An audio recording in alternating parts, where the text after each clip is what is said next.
And then I also know you talked about summer potentially being a place or a time when you could kind of refresh vision Yeah. a little bit. What do you want to say about Yeah. that? Yeah. So just to translate that, calling and who they are, Mhm. training what they can do. Vision is who we are and what we can do.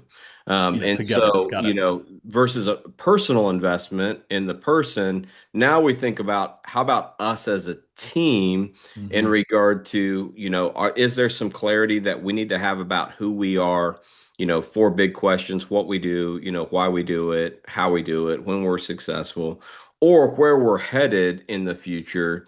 And again, you just have some opportunity to make that investment, whether that's bringing in someone from the outside or at least doing that, as a team in some form or fashion.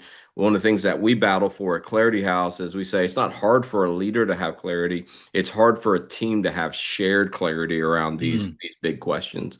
And so, while I have no doubt pastors and leaders will be putting some of their time and energy towards some of those things, it's easy as a pastor or a leader to think, well, because I put some of my time toward those things, then we're all on the same page. And there's usually a gap between my assumptions as a leader on that and where the team actually is. And Yep. so we're going to say it's an opportunity to do some shared clarity work around who we are and where we're headed next, where God is leading us next, that we get some months that we can invest in those kinds of things in ways that might be harder throughout the year. Yeah, that's really powerful because even if you're like, well, I feel like we're clear on like our big picture vision Right. and that's not really changed, there might be a tendency to say, well, that's not really necessarily something that we need.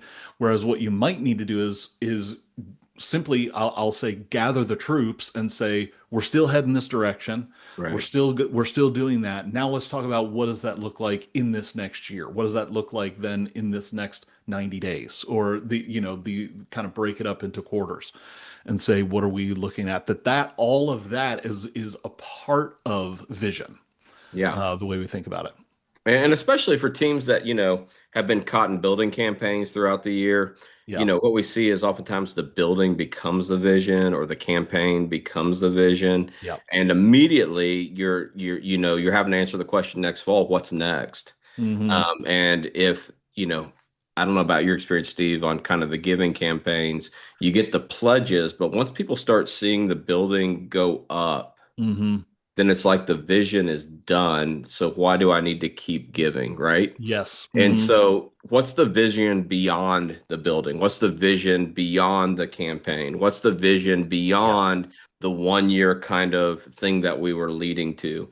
And oftentimes, we just don't take time to look at that as a team, Yeah. in ways that could be, again, motivating to all of us because it's not just something that we've been tasked to do. We've actually been invited into the visioneering process. Yeah. And together we've heard what God is saying. And again, getting out of that extrinsic motivation, this is what my, Hmm.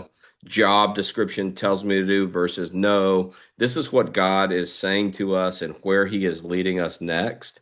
Hmm. It's a different kind of motivation. It's It is. intrinsic motivation. It's, we've been part of the process and we get a chance to lead that out. And so all this is about putting fuel in the tank for Yeah. our team and for our leaders in a way that actually helps the year go better because there is extra fuel in the tank.